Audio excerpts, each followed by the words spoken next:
കഴിഞ്ഞുപോയ മഹാന്മാരുണ്ടല്ലോ, ആ മഹാന്മാരുടെ ഗ്രന്ഥങ്ങൾ മുഴുവനും അറബിയിലാണ്. അപ്പൊ അറബി ഭാഷ പഠിക്കൽ നിർബന്ധമാണ്.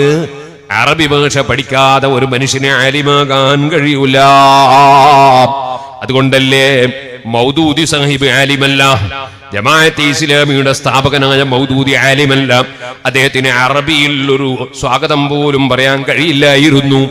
അപ്പൊ സുഹൃത്തുക്കളെ, ആലിമല്ലാത്തത് കൊണ്ടാണ് അദ്ദേഹം ഒരുപാട് അബദ്ധങ്ങൾ പറഞ്ഞുകൂട്ടിയത്.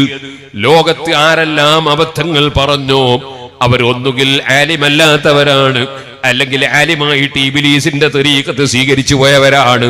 സുഹൃത്തുക്കളെ, അതുകൊണ്ട് ഓർക്കണം, ആലിമീങ്ങളാകണമെങ്കിൽ മുതഅല്ലിമീങ്ങൾ നന്നായി അറബി ഭാഷ പഠിക്കണം.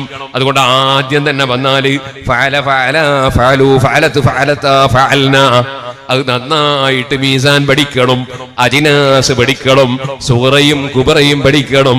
അതേ സഞ്ചാന് നന്നായി ഓതണം.